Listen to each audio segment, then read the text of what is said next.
there's quite a few bits to see here in quite close proximity. So this is actually Greenfield Street. We're looking south now to Commercial Road. Greenfield Street, about halfway down or so. 16 Greenfield Street is a possible address of Aaron Kosminski, one of the suspects. I didn't come past it 'cause it's not that exciting, but it's down there. The roads to the right is Berners Street, or Enrique Street as it's now known, and to the left is Batty Street. I'm actually going down Batty Street rather than Berners Street.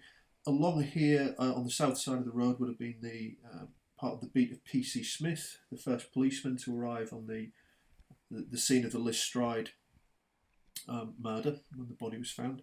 And just across the road here where this pink sign is, as far as I can make out, was the home of Dr. Blackwell, who was the first doctor who was called to the scene. So, pretty close in proximity. So this is Batty Street. Just starting to go down here. And a couple of locations that are of interest. One is a murder site in 1887 by a man called Israel Lipsky. And the reason that's famous, Lipsky became a slur in this region at the time. Shouted out at used a racial slur epithet for Jewish people. And one of the potential witnesses to the Liz Stride attack, heard a man shout out Lipsky. So it's this building, as far as I can make out with the whitewash on here. And just a bit further down the road is 22 Batty Street, which was the location for the lodger story, who some people, that says 1888 over the door. Well, it's quite interesting if you want to zoom in on that. Some people suggest it was Dr. Francis Tumblety was the lodger, so that potentially was one of the places he lived. This street, Christian Street and Berners Street all ran parallel. There were small alleyways running between them. I was just drinking some Lucozade there because it's hot, that's what that is, on the side of the frame. This is the back of where the boarding school would have been, at the bottom of Berners Street. This is Fairclough Street, which runs east-west. Another witness lived down to the left of this, and he saw just that way. The road used to go further down to the next road down. But this is the back of the boarding school, and Liz Stride was seen here about 15 minutes before, I think, before the body was found at 12:45 by James Brown, who was returning from a chandler shop, basically a food shop, I suppose, on the corner of Berners Street and Fairclough Street. So he was seen there, accompanied by a man with a long coat. Whether that was a suspect or not, a bit doubtful. This then is the corner of Berners Street, so where this school is.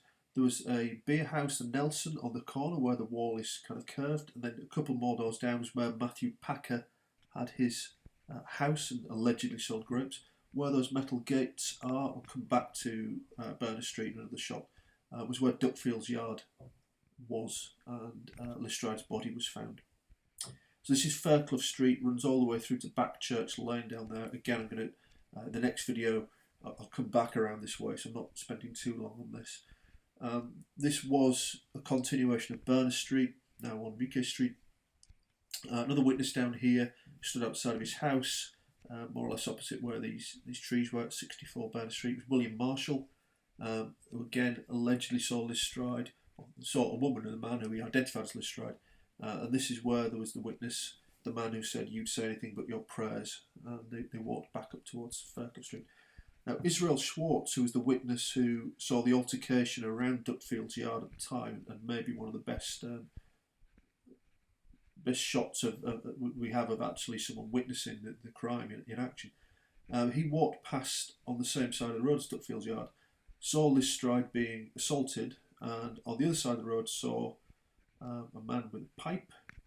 And as he was opposite Duckfield's yard, he saw the assailant throw Liz Stride down. This pipe man following me. Throw her down, and he called out Lipsky. He wasn't clear whether he was being shouted to Schwartz himself or to the man on the other side of the road, the pikeman.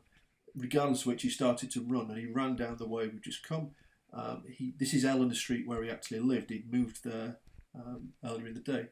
Now, what isn't clear is whether he continued running this way, or we're heading west at the moment, or whether he then headed south. It wasn't clear from his statement.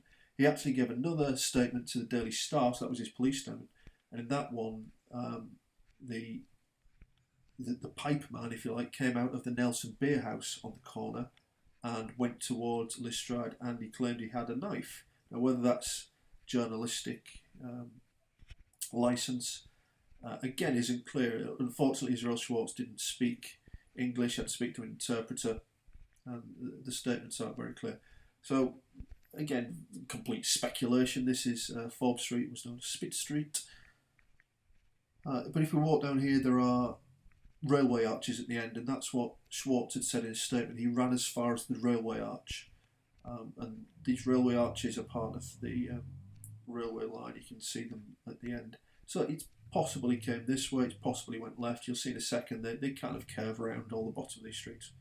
By the time he reached the arch, he was satisfied that Pikeman was no longer following him, although he wasn't called to the inquest, and it's not quite clear why. So Israel Schwartz is potentially one of the best witnesses, I suppose, along with Lavender and Levy and well, possibly Harris. Those three possibly saw so much. Lots of people out in the streets, in doorways and things. You know, it's incredible, really, when you look at the proximity of these things, how close it all was. So there's the railway arches, and this is actually Pinchin Street. And just here, where those 4 windows are on the arches, was where the Pinchin Street torso was found a year later. This limbless, legless and headless torso, just where that 4th window is.